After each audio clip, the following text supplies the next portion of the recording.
지난주 금요일도 뉴욕 증시가 급락했습니다. 트럼프 행정부의 관세 조치로 인해서 전반적인 위험 자산이 크게 흔들리고 있는 요즘인데요. S&P 500 지수는 이틀 동안 무려 10% 가까이 하락을 했고요. 나스닥 지수 또한 큰 폭의 흔들림을 보였습니다. 상황이 이렇다 보니까 이번 한 주는 우리가 어떤 대응책들을 마련을 해봐야 될지 고심을 할 수밖에 없는 상황인데요. 일단 트럼프 대통령의 이 행정 정책 이후 시장 안에서의 변화들을 조금 더 구체적으로 살펴보도록 하겠습니다. 트럼프 대통령의 행정정책 이후에 지난주 금요일에 먼저 발표됐었던 고용보고서의 데이터부터 체크를 해보겠습니다. 다행히 예상보다 좋은 데이터가 나왔죠. 미국의 3월 비농업 부분 고용은 시장 예상치를 크게 웃도는 22만 8천 명 증가를 기록을 했습니다. 고용 증가 속도가 예상보다 빨라지긴 했지만 실업률을 4.2%로 오히려 0.1%포인트 상승을 했고요. 트럼프 대통령의 광범위한 관세 정책에도 불구하고 아직까지는 고용 시장이 안정적인 것으로 데이터상 나타났습니다. 트럼프 대통령은 고용 보고서가 나온 이후 훌륭한 고용 수치다, 예상보다 훨씬 더 좋다라고 이야기하면서 나의 계획은 이미 작동하고 있기 때문에 끈기 있게 버텨내자라고 메시지를 띄우기도 했습니다. 다만 새로운 관세 조치로 인해서 기업들이 채용을 미루고 무역 환경 변화를 지켜볼 가능성도 커졌는데요. 이에 월가의 이코노미스트는 실업률과 인플레이션이 높아질 것으로 예상하는 등 올해 미국이 경기 침체에 빠질 위험이 있다고 예상하고 있습니다. 또 여기에 제롬 파월 연준 의장의 매파적인 발언이 투자자들을 낙담시키기도 했는데 트럼프 대통령은 제롬 파월 연준 의장이 금리를 내리기에 완벽한 시점이라며 파월 의장에게 정치를 중단하고 금리를 인하하라고 촉구했습니다.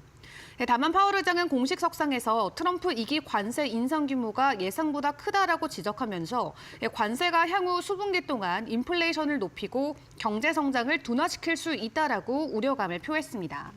또 신규 데이터나 전망 변화, 또 위험 균형 등을 충분히 지켜본 이후에 통화 정책 조정을 고려하겠다라는 입장을 확인시키기도 했고요. 이에 시장에서는 연준푼을 기대하고 있었는데 결국 낙담하면서 지수의 추가 하락에 힘을 실기도 했습니다. 그렇다면 이번 주에는 어떤 부분들을 집중적으로 확인을 해봐야 될까요? 일단 이번 주는 미국 정부가 중국 보복 대응에 대해서 어떤 조치를 취할지가 초미의 관심사로 떠오르고 있습니다. 트럼프 대통령은 그간 미국의 관세를 보복 관세로 받아치면 더 강하게 대응하겠다라고 밝힌 바가 있었죠. 이에 대해서 트럼프 대통령이 어떤 발언을 내놓을지 함께 지켜보시고요. 그리고 이번 주에 발표되는 경제 지표들도 주목을 해보셔야 될 것 같습니다. 오는 10일에 발표되는 3월 소비자 물가지수 시장에서는 전달 대비는 0.1%, 전년 동월 대비는 2.6% 올랐을 것으로 보고 있는데 만약에 소비자 물가 지표가 예상보다 크게 오르게 되면은 스태그플레이션에 대한 우려가 증폭될 수도 있겠습니다. 그리고 그 다음 날인 11일에는 3월의 생산자 물가지수도 공개가 되고요. 오는 9일에는 FOMC 의사록 공개와 함께 주요 기업들의 실적 발표까지도 챙겨보시는 게 좋겠습니다. 주요 기업으로는 델타항공이라던가 블랙락, JP모건 등 대형 은행주들의 이 발표가 준비가 돼 있습니다. 일단 상황이 이렇다 보니까 각국의 대응 상황에 대해서도 확인을 해봐야겠죠. 일단 중국이 본격적으로 맞불 대응에 나서면서 지난주 금요일에 뉴욕 증시가 크게 출렁인 바가 있습니다. 다만 다른 국가들의 움직임은 어떠할지 전반적으로 좀 점검을 해보도록 할 텐데 먼저 눈에는 눈, 그리고 이에는 이 이런 식의 맞불 대응을 내놓았던 중국 쪽의 상황부터 체크를 해보겠습니다. 중국 같은 경우는 미국산 모든 수입품에 34% 관세를 부과하고 미국 군수기업 16곳을 대상으로 수출을 통제하거나 미국 농업기업 이 6곳의 수입 자격을 정지하는 등 관세 전쟁을 전면적으로 받아쳤습니다. 이에 골드만삭스는 베이징의 보복 전략의 변화는 미중 무역 갈등이 더 심화될 위험이 커지고 있음을 나타낸다라고 전했고요. 또 중국 정부는 트럼프 관세를 이유로 틱톡의 매각 계약 승인을 거부하겠다고 밝히기도 했습니다. 그리고 여기에 유럽의 당국자들은 중국이나 베트남 등 아시아 주요 국가가 미국의 고율 관세를 피해서 유럽의 수출 물량을 집중시킬 가능성이 높은 것으로 보고 있습니다. 이에 유럽연합은 미국의 고율 관세를 피하기 위해서 중국산 제품이 유럽에 밀려드는 것을 막고자 긴급 관세 부과를 추가적으로 검토 중인 것도 확인이 됐는데요.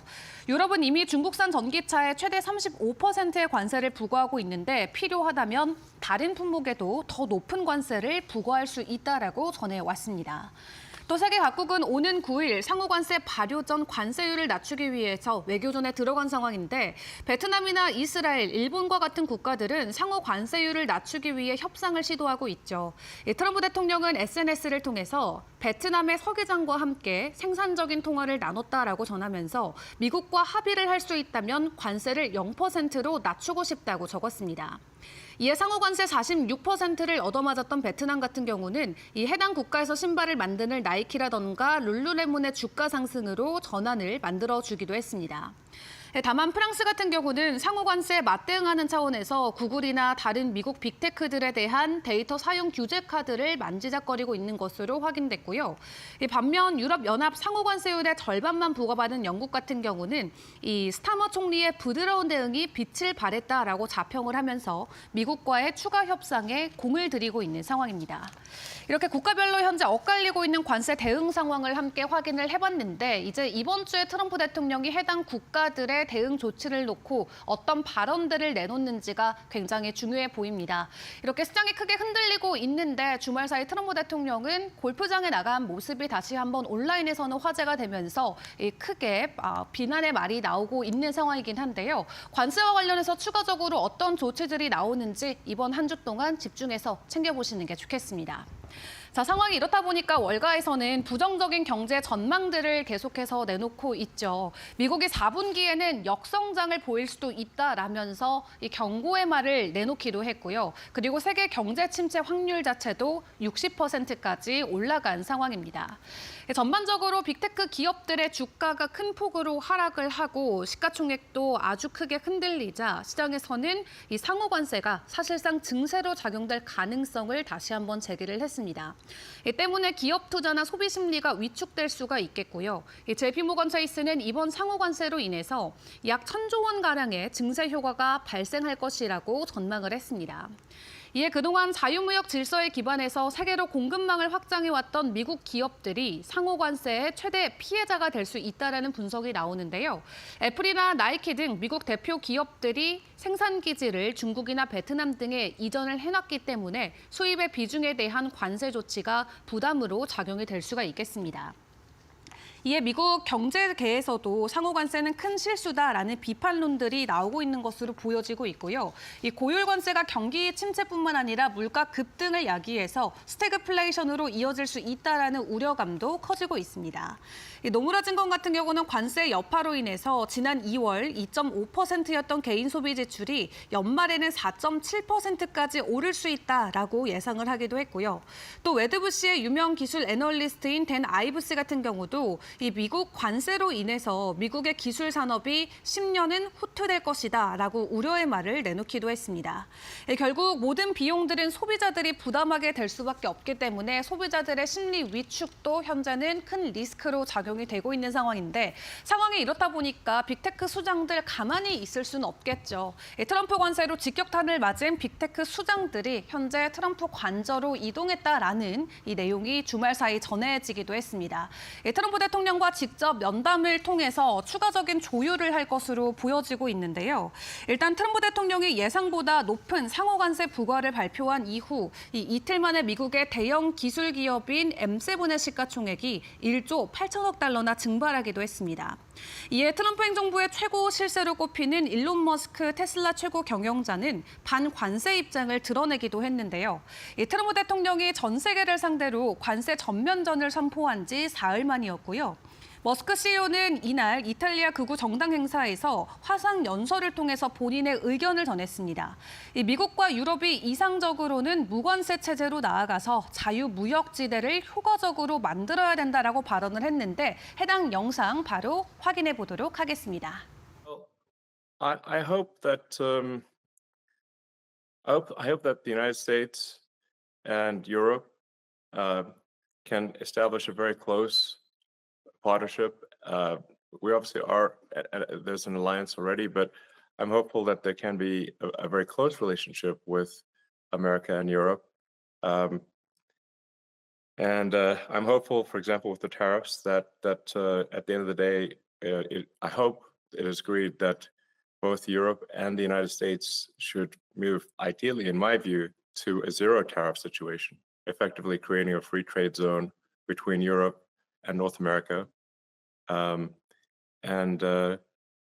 that would be that's what I hope occurs, and also more freedom of people to move between Europe and North America, if they wish. If they wish to work in Europe or wish to work in America, they should be allowed to do so, in my view. So that has certainly been my advice to the president.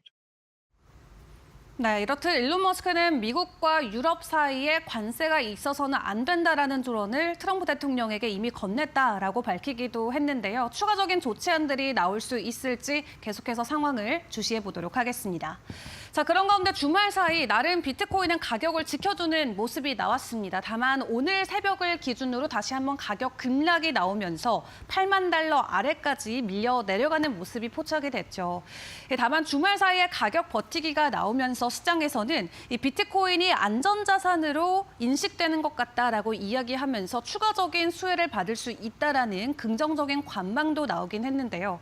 다만 오늘 새벽에 다시 한번 가격 변동성이 나오면서 시장 안에서의 심리가 정확히 어떤지를 파악해 보기는 어려워진 것 같습니다. 이번 한 주 동안 위험자산의 대표 주자로 불리는 가상자산 시장도 크게 흔들릴 수 있는 만큼 우선 매일 오전 저희와 함께 전반적인 시장 상황 챙겨보시길 바라겠습니다. 지금까지 머스노우 5 시간이었습니다.